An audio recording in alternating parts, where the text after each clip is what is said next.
Good morning student. आज का जो हमारा चैप्टर रहेगा वो रहेगा उपभोक्ता अधिकार।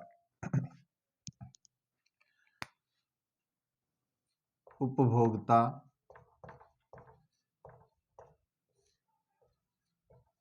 अधिकार।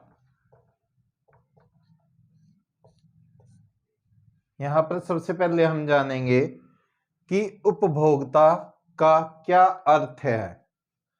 इससे पहले क्या है कि बाजार सभी जानते हैं और बाजार में क्या है, एक उत्पादक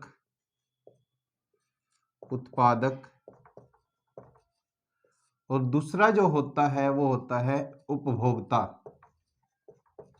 एक उत्पादक, दूसरा उपभोक्ता। उत्पादक उस व्यक्ति को कहा जाता है जो क्या है, किसी वस्तु या सेवा प्रदान करता है। और उपभोक्ता क्या है कि जो इन वस्तुओं और सेवाओं का क्या है, प्रयोग करता है, उसको हम क्या बोलते हैं, उपभोक्ता। उत्पादक और उपभोक्ता।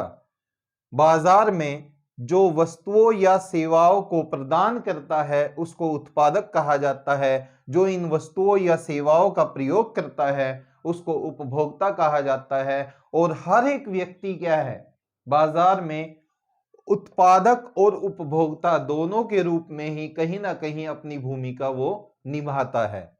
और जो हमारा ये चैप्टर है वो है उपभोक्ता अधिकार, कि उपभोक्ता को कौन कौन से अधिकार चाहिए और उसको उन अधिकारों की जरूरत क्यों पड़ी। इससे पहले आप चैप्टर पढ़ चुके होंगे, तीसरा चैप्टर मुद्रा और साख। उसमें आपने पढ़ा होगा कि जो ऋण के दो साधन थे, औपचारिक और अनौपचारिक। औपचारिक और अनौपचारिक। उसमें से हम अनौपचारिक पर बात करते हैं कि अनौपचारिक साधन के अंतर्गत क्या है कि जो ऋण होता था वो क्या है, उसकी जो दर होती थी वो क्या है, बहुत ज्यादा होती थी। और उसकी वजह से स्वप्ना नामक जो महिला थी वो क्या है, ऋण जाल में वो फंस जाती है और उसको अपनी जो भूमि है वो भी बेचनी पड़ती है। या हम एक लाइन में कहें तो अनौपचारिक साधन की वजह से इस महिला का क्या है कि वहां पर क्या होता है कि आर्थिक रूप से, मानसिक रूप से वहां पर क्या है, शोषण होता है। ऐसे ही आप देखेंगे कि जो असंगठित क्षेत्र था, असंगठित क्षेत्र, कि असंगठित क्षेत्र में भी क्या है कि जो वहां पर व्यक्ति कार्य करता था, ना तो उसके काम के घंटे निश्चित थे, ना ही वहां पर क्या है जो काम के लिए स्थिति होनी चाहिए, जो सुविधाएं मिलनी चाहिए, वो सुख सुविधाएं वहां पर नहीं दी गई थी। और वहां पर भी क्या है, उस मजदूर का शोषण होता था। तो ठीक इसी तरह क्या है, बाजार में भी क्या है, एक उपभोक्ता का शोषण कई प्रकार से होता है। इसीलिए क्या है, उपभोक्ता अधिकारों की आवश्यकता पड़ी। इन अधिकारों से पहले क्या है, कई प्रकार के क्या है आंदोलन चलाए गए। उन्हीं आंदोलन पर पहले हम बात करेंगे कि उपभोक्ता अधिकारों के लिए क्या है कि 1960 के दशक से आंदोलन शुरू हुए और 1970 में ये क्या है, अपने चरम पर थे। 1960 में ऐसी क्या वजह हुई कि उपभोक्ता अधिकारों के लिए आंदोलन होने लगे, उसकी कुछ वजह थी। उनमें से हम प्रमुख वजह जान लेते हैं कि जैसे उस टाइम पर क्या है कि जमाखोरी, मिलावट,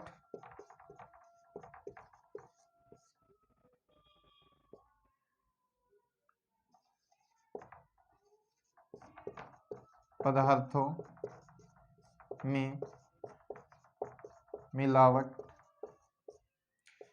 ये क्या है कुछ समस्याएं थी उस टाइम पर कि जमाखोरी क्या है बहुत ज्यादा बढ़ गई थी। मिलावट क्या है, खाद्य तेल में, खाद्य वस्तुओं में क्या है, मिलावट की जाने लगी थी, जिनकी वजह से कि जो कालाबाजारी थी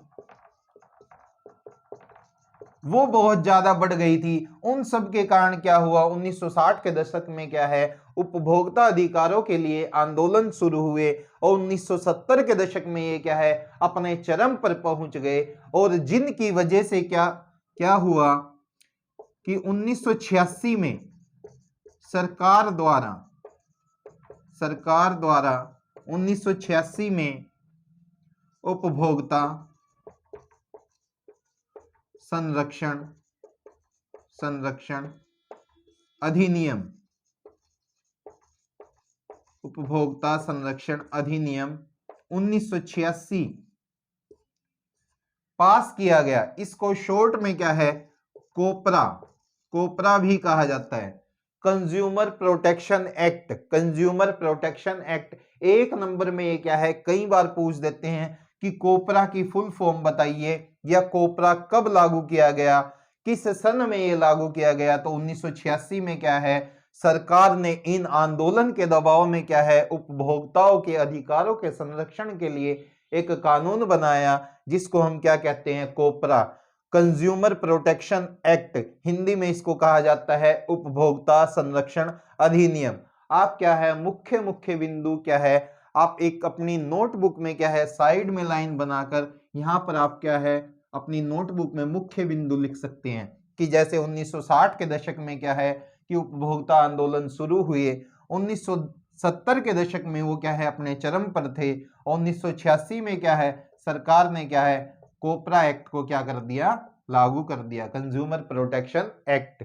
तो ये क्या है, उपभोक्ता अधिकारों के बारे में कि कैसे आंदोलन हुए, उसके बाद सरकार ने किस प्रकार कानून बनाया। इसके बाद जो दिया गया है कि उपभोक्ता के बाजार में क्या है, कौन कौन से अधिकार होते हैं, उन सब पर हम बात करेंगे।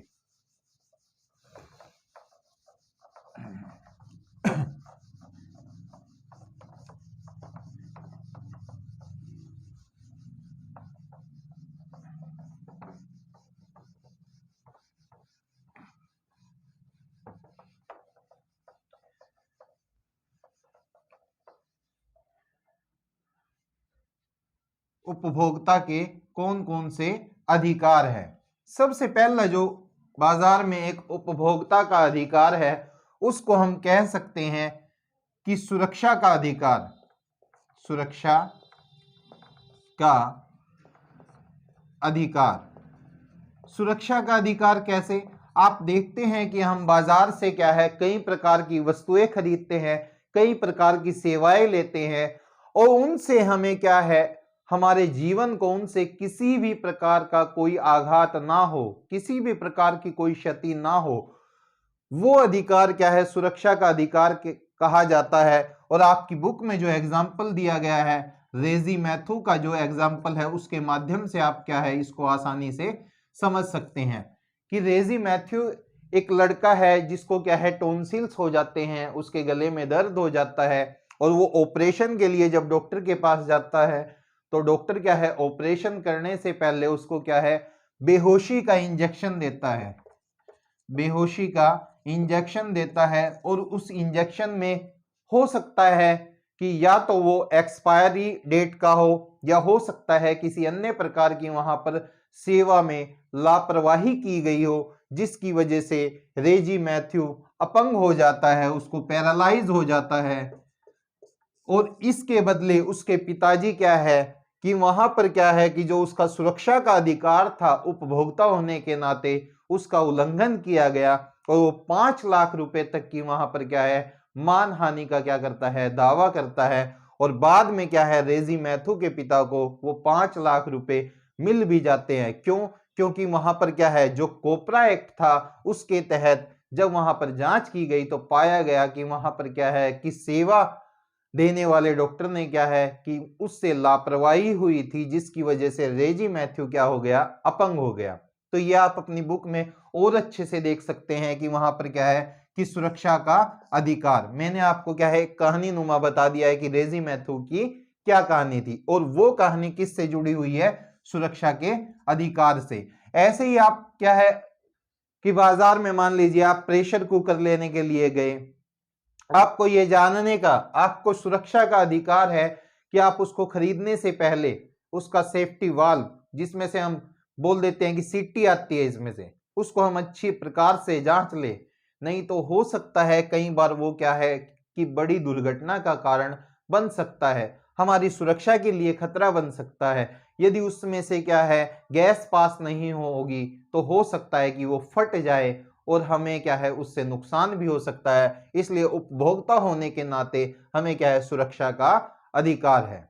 दूसरा क्या है कि वस्तुओं और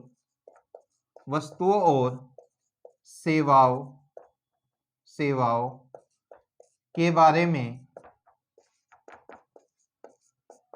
जानने का अधिकार, कि एक उपभोक्ता होने के नाते हमें क्या है किसी भी वस्तु के बारे में और सेवाओं के बारे में हमें जानने का अधिकार है कि कौन सी वस्तु अच्छी है, कौन सी सेवा अच्छी है, और उस सेवा में हम कैसे उसको ले सकते हैं, कैसे उसका लाभ हमें मिल सकता है। यहां पर भी क्या है इस पॉइंट से एक जुड़ा हुआ एग्जाम्पल आपकी बुक में दिया हुआ है अमृता का। अमृता क्या है एक कंपनी में नौकरी के लिए आवेदन करती है और आवेदन करने के बाद उसको एक काफी लंबे समय तक क्या है ना तो उसको आवेदन करने वाली कंपनी से कोई सूचना मिलती है कि उसने जो फॉर्म दिया है उसके रिगार्डिंग, कि उसके वहां फॉर्म भरने के बाद क्या प्रक्रिया की गई है, अमृता को इसका कोई भी संतोषजनक उत्तर नहीं मिलता। तब अमृता क्या है, क्योंकि वो वहां पर क्या है सेवाओं का लाभ चाहती है, वो एक उपभोक्ता होने के नाते क्या है कि वहां से इंफॉर्मेशन लेती है कि उसको कैसे, इसके लिए वो कोर्ट का दरवाजा खटखटाती है, जिसके माध्यम से उसको क्या है न केवल उस कंपनी में नौकरी मिलती है बल्कि उसको समय समय पर जो अन्य वहां से लाभ मिलने चाहिए वो भी लाभ मिलते हैं। और ये सब किससे हुआ, क्योंकि अमृता अपने क्या है उपभोक्ता अधिकारों के प्रति क्या थी जागरूक थी, क्योंकि उसका अधिकार था कि वस्तु और सेवाओं के बारे में जानने का अधिकार। ऐसे ही क्या है कि आप कोई वस्तु लेने जाते हैं तो आपको उसके बारे में पूर्ण रूप से जानने का अधिकार है कि किस डेट को वो बनाई गई, क्या उसकी एक्सपायरी डेट है, कौन कौन सी चीजें उसमें मिलाई गई है, ये सब चीजें जानने का आपको अधिकार है। फिर उसके बाद क्या है अगला जो अधिकार है वो क्या है चयन का अधिकार। इससे संबंधित भी आपकी पुस्तक में क्या है एक एग्जाम्पल दिया गया है अभिरामी का। इसमें क्या है कि जैसा कि आप नाम से ही जानते हैं कि चयन का अधिकार, कि आपको बाजार में उपभोक्ता होने के नाते वस्तुओं और सेवाओं के चयन का अधिकार है। यहां पर अभिरामी का एग्जाम्पल दिया गया है, वो एक कोचिंग संस्थान में क्या है एडमिशन लेती है और उस एडमिशन लेने के बाद 2 साल का वो कोर्स था वहां पर, और 1 साल पूरा करने के बाद अभिरामी को लगता है कि वहां पर जो शिक्षा है वो क्या है उचित प्रकार से नहीं दी जा रही है, तो वो 1 साल की 2 साल की उसने 61,000 समथिंग फीस जमा की थी। वो बोलती है कि 1 साल की फीस क्या है, 1 साल की फीस काट कर उसको 1 साल की वापस फीस दे दी जाए, क्योंकि 2 वर्ष का पूरा कोर्स था। पर कोचिंग संस्थान ऐसा करने से मना कर देती है। उसके बाद अभिरामी क्या है कि जो उपभोक्ता अधिकारों के तहत जो कोर्ट बनाई गई थी इसके संरक्षण के लिए जो संस्थाएं बनाए गए थे, जो न्यायालय बनाए गए थे, उन न्यायालयों के माध्यम से क्या है अभिरामी को 1 वर्ष की कोचिंग की अपनी जो फीस है वो वापस मिल जाती है। और कोचिंग संस्थान पर क्या है दंड भी किया जाता है कि क्यों ना उसने, जब अभिरामी के द्वारा कहा गया था कि उसको 1 साल की फीस वापस कर दी जाए, तभी कोचिंग संस्थान द्वारा ऐसा क्यों नहीं किया गया। तो ये क्या है हमें क्या दिखाता है कि चयन का अधिकार। ऐसे ही आप और एग्जांपल ले सकते हैं कि बाजार में मान लीजिए आप गैस कनेक्शन लेने गए, कई बार आप देखते हैं कि गैस कनेक्शन लेने के लिए आप गए, पर वहां पर क्या है गैस जो कंपनी है वो आपको बोलेगी कि इसके साथ आपको क्या है चूल्हा भी लेना पड़ेगा, आपको क्या है रेगुलेटर भी लेना पड़ेगा, कि आपको क्या है गैस कनेक्शन के साथ साथ अन्य वस्तुएं खरीदने पर भी क्या कर देती है, मजबूर कर देती है। पर ऐसा करना क्या है, उपभोक्ता अधिकारों का उल्लंघन है। कई बार आप देखते हैं कि आप बाजार से केवल और केवल क्या है टूथपेस्ट खरीदना चाहते हैं, पर वो क्या है दुकानदार आपको बोलता है कि नहीं, इसके साथ आपको क्या है ब्रश भी खरीदना पड़ेगा, पर आप केवल ये खरीदना चाहते हैं। तो यही आपका क्या है अधिकार है, कि आपको चयन करने का अधिकार है, कि यदि आप केवल टूथपेस्ट खरीदना चाहते हैं तो वही आप खरीद सकते हैं, ब्रश खरीदने की आपको जरूरत नहीं है। तो ये सब क्या है आपके अधिकार दिए गए हैं, कि सुरक्षा का अधिकार है, वस्तु और सेवाओं के बारे में जानने का अधिकार है, चयन का अधिकार है। सुरक्षा के अधिकार को रेजी मैथ्यू के माध्यम से आप समझ सकते हैं, वस्तु और सेवाओं के बारे में जानने के अधिकार को आप अमृता के एग्जाम्पल से समझ सकते हैं, और चयन के अधिकार को आप क्या है अभिरामी के एग्जाम्पल से आप समझ सकते हैं। इसके बाद दिया गया है कि बाजार में एक उपभोक्ता का शोषण किस प्रकार से होता है। बाजार में उपभोक्ता का शोषण किस प्रकार से होता है। आसान सा चैप्टर है, पॉइंट वाइज आप याद रखेंगे तो आपको क्या है ये चैप्टर पूरे का पूरा अच्छे तरीके से याद रहेगा, और एग्जाम में भी आपके कोई भी नंबर नहीं कटेंगे। बाजार में उपभोक्ता के शोषण के तरीके, कि कौन कौन से तरीकों के माध्यम से बाजार में उपभोक्ता का शोषण किया जाता है। यहां से क्वेश्चन आता है, आप लिख सकते हैं मिलावटी वस्तु देकर, मिलावटी वस्तु देकर,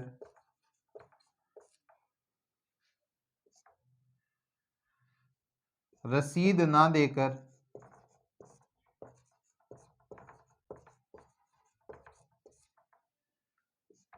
गारंटी कार्ड ना देकर,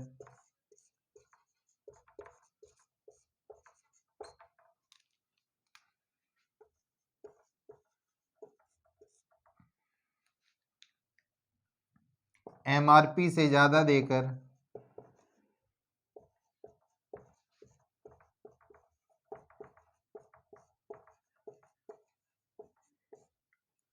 समुचित जानकारी ना देकर,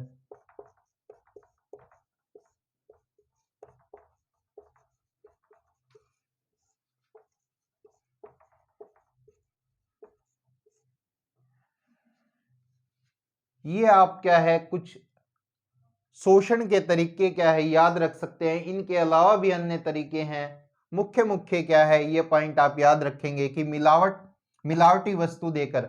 आप कई बार देखते हैं कि दाल लेने गए और दाल को जब आप घर पे लाकर उसको साफ करते हैं तो उसमें कई प्रकार के छोटे छोटे क्या है कंकड़ पाए जाते हैं। तो ये क्या है आपके बाजार में शोषण का एक तरीका है, कि आपसे पैसे तो क्या है पूरे दाल के ले लिए गए, पर वो क्या है उसमें कंकड़ मिलाकर भी आपको दे देते हैं।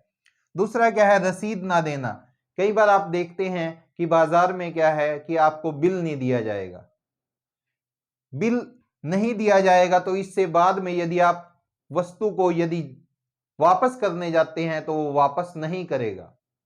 दूसरा क्या है गारंटी कार्ड ना देना। कई बार आप क्या है कि जल्दबाजी में कई बार क्या है उपभोक्ता बाजार में क्या है गारंटी कार्ड लेना भूल जाता है, और दुकानदार जानबूझकर क्या है उसको गारंटी कार्ड नहीं देता, और ना ही उसको याद दिलाता है कि आपको क्या है गारंटी कार्ड भी लेना है। और जब वस्तु खराब हो जाती है और वो दुकानदार के पास वापस जाता है तो वो बोलता है कि गारंटी कार्ड कहाँ पर है, और वो उस चीज को नहीं मानता कि आपकी दुकान से ये खरीदा गया है। इसके बाद क्या है कई बार एमआरपी मैक्सिमम रिटेल प्राइस, कि किसी भी वस्तु पर आप देखेंगे कि उसके पैकेट पर क्या है एमआरपी लिखा होता है। इसका मतलब क्या है कि मैक्सिमम रिटेल प्राइस, कि जो प्राइस उस पैकेट पर उस वस्तु पर अंकित कर दिया गया है, उस एमआरपी से, उस मूल्य से ज्यादा पैसे आपसे नहीं लिए जा सकते। पर कई बार क्या है, आप देखेंगे कि बाजार में क्या है कि दुकानदार एमआरपी से भी ज्यादा पैसे लेते हैं। आप ऐसा दूध के पैकेट पे, कोको कोला वगैरह पे आप देख सकते हैं, वो अलग से मांगते हैं कि इस पर हमें क्या चाहिए कि कूलिंग चार्ज, जबकि क्या है कि एमआरपी में ही वो सब क्या होता है, इंक्लूड होता है। ऐसे ही क्या है, समुचित जानकारी ना देकर, समुचित जानकारी का मतलब कई बार आप देखेंगे कि आप फोन लेने गए कि फोन में वो पूरा बता देता है कि आपको क्या, इसमें इतने मेगापिक्सल का कैमरा है, इसका फ्रंट कैमरा इतने मेगापिक्सल का है, इतनी मेमोरी है, पर उसमें ये नहीं बताता कि वो प्रोसेसर उसमें कैसा है, कि उसकी जो बैटरी बैकअप है वो कब तक काम करेगा, ये सब जानकारी वो नहीं देता और वो ये जानकारी आपसे छुपा लेता है। और ये भी क्या है, आपका शोषण का एक तरीका है।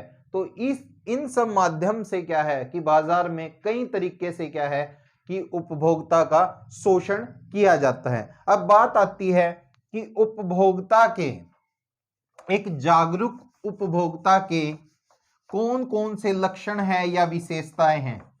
आप इन पॉइंट के माध्यम से ही क्या है, एक जागरूक उपभोक्ता का उदाहरण या उसकी विशेषताएं बता सकते हैं कि एक जागरूक उपभोक्ता कौन है।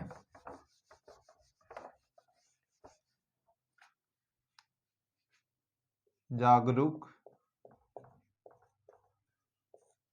उपभोक्ता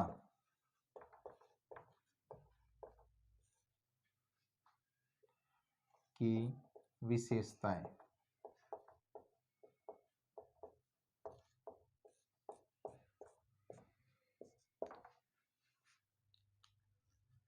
एक जागरूक उपभोक्ता को एमआरपी से ज्यादा प्राइस नहीं देना चाहिए। एक जागरूक उपभोक्ता को समुचित जानकारी लेनी चाहिए।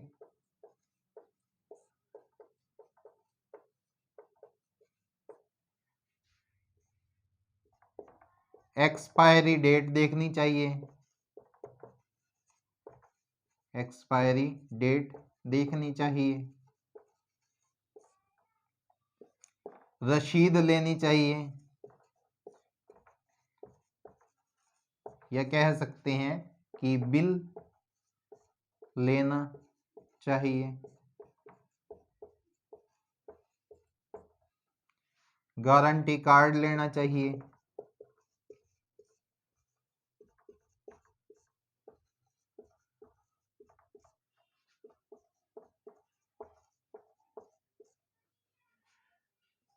मिलावटी वस्तु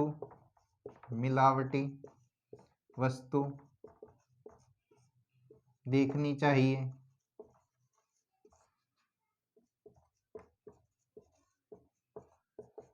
इस प्रकार से क्या है, एक जागरूक उपभोक्ता की कुछ प्रमुख विशेषताएं मैंने आपके सामने लिखी हैं। इसके अलावा भी क्या है, एक ये खुला टॉपिक है, एक जागरूक उपभोक्ता क्या है, कई प्रकार से अपने अधिकारों की बाजार में क्या है रक्षा कर सकता है।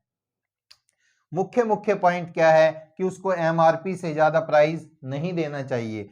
एक जागरूक उपभोक्ता को समुचित जानकारी लेनी चाहिए कि जब भी हम कोई सेवा या कोई वस्तु हम खरीदने के लिए बाजार में जाए, हमें उसको खरीदने से पहले उसके बारे में पूर्ण रूप से क्या है जांच करनी चाहिए, उसकी पूर्ण रूप से हमें जानकारी लेनी चाहिए। हमें क्या है एक्सपायरी डेट चेक करनी चाहिए। विशेषकर क्या है, जब आप दवाई वगैरह लेने जाएं तो एक्सपायरी डेट क्या है हमें देखनी चाहिए, नहीं तो वो क्या है हमारे प्राण रक्षक की बजाय प्राण घातक बन जाएगी। इसलिए दवाई वगैरह लेते समय हमें क्या है अत्यंत सावधानी बरतनी चाहिए।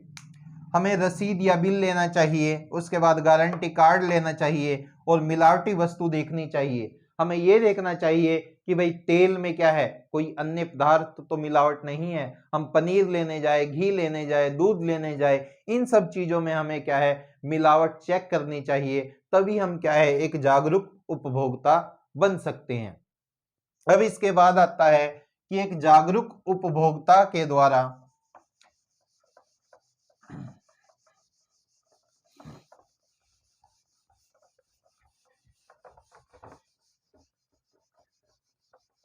किस प्रकार कोर्ट क्या है एक उपभोक्ता के अधिकारों की रक्षा करती है।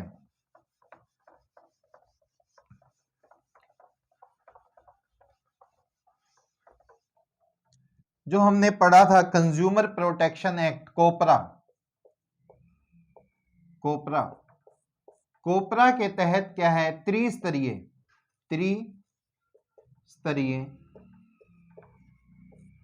समाधान व्यवस्था की गई है। समाधान व्यवस्था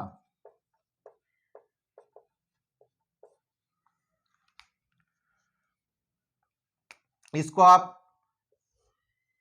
समझ सकते हैं इस माध्यम से कि सबसे ऊपर क्या है राष्ट्रीय कोर्ट, राष्ट्रीय उपभोक्ता कोर्ट,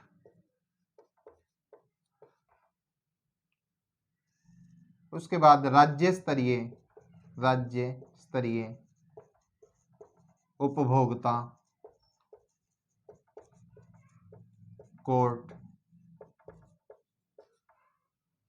और सबसे नीचे क्या है जिला स्तरीय।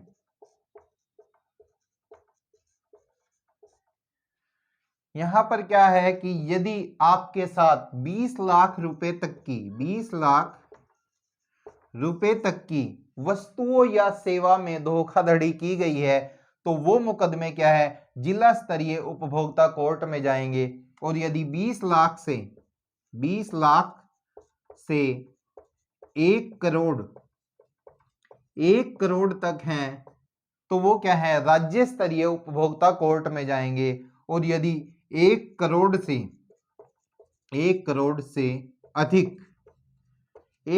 से अधिक हैं तो वो क्या है राष्ट्रीय उपभोक्ता कोर्ट में वो मामले जाएंगे। कि कोपरा एक्ट के तहत उपभोक्ता अधिकारों के संरक्षण के लिए त्रिस्तरीय न्याय व्यवस्था की गई है। यदि मामला 20 लाख रुपए तक की हानि का है तो उसको जिला स्तरीय उपभोक्ता कोर्ट में ले जाया जाएगा। उसके बाद यदि मामला 20 लाख से 1 करोड़ रुपए तक का है तो उसको राज्य स्तरीय उपभोक्ता कोर्ट में ले जाया जाएगा। और यदि 1 करोड़ रुपए से अधिक की राशि का मामला है तो उसको राष्ट्रीय उपभोक्ता कोर्ट में ले जाया जाएगा। इससे आगे एक हमारा टॉपिक छोटा सा है सूचना का अधिकार। सूचना का अधिकार बहुत बार पूछता है ये 2 नंबर में, 3 नंबर में, 1 नंबर में। अक्टूबर 2005 में क्या है सरकार द्वारा ये लागू किया गया और इसके तहत किसी भी सरकारी विभाग से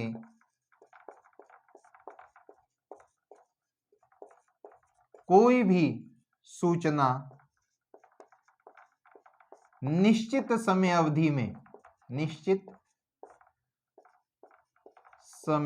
अवधि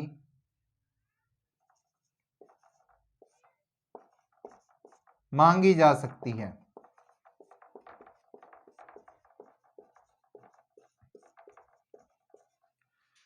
कि सूचना के अधिकार के तहत क्या है कि अक्टूबर 2005 में सरकार द्वारा क्या है एक अधिकार बनाया गया कि इसके माध्यम से कोई भी व्यक्ति किसी भी सरकारी विभाग से जनहित से संबंधित कोई भी सूचना मांग सकता है और उस विभाग का यह दायित्व है कि वो एक निश्चित समय में उस सूचना को संबंधित व्यक्ति को उपलब्ध कराए। तो इस सूचना के अधिकार के द्वारा क्या है उपभोक्ता अधिकारों को और ज्यादा क्या है बल मिला है। तो इसलिए क्या है सूचना का अधिकार और ज्यादा महत्वपूर्ण हो जाता है। यहां से क्या है एक क्वेश्चन और आता है 1 नंबर में बहुत बार पूछा हुआ है कि राष्ट्रीय उपभोक्ता दिवस उपभोक्ता दिवस कब मनाया जाता है? तो ये आप याद रखेंगे 24 दिसंबर को। 24 दिसंबर को क्या है? राष्ट्रीय उपभोक्ता दिवस मनाया जाता है। और यदि ये पूछ दे कि 24 दिसंबर को क्यों मनाया जाता है, क्योंकि जो हमारा कोपरा अधिनियम था वो क्या है 24 दिसंबर 1986 को क्या है लागू किया गया था। इस कारण 24 दिसंबर को राष्ट्रीय उपभोक्ता दिवस मनाया जाता है। एक क्वेश्चन आप याद रखेंगे कि 15 मार्च को विश्व उपभोक्ता दिवस, विश्व उपभोक्ता दिवस 24 दिसंबर को राष्ट्रीय उपभोक्ता दिवस के रूप में मनाया जाता है और 15 मार्च को विश्व उपभोक्ता दिवस के रूप में मनाया जाता है। मैंने ये प्रयास किया है कि आपको एक वीडियो में ही पूरा चैप्टर, ये उपभोक्ता अधिकार का चैप्टर क्या है, समझाया जाए, और मैंने उसके लिए प्रयास किया है और मैं ये उम्मीद भी करता हूं कि आप इस चैप्टर को बखूबी समझ गए होंगे। एक दो बार आप इस चैप्टर को रिवाइज करेंगे, वीडियो देखेंगे तो आपको ये क्या है समझ में आ जाएगा। और यदि इसके बावजूद भी आपको कहीं पर दिक्कत लगे तो कमेंट बॉक्स में आप लिखकर सेंड करेंगे। धन्यवाद।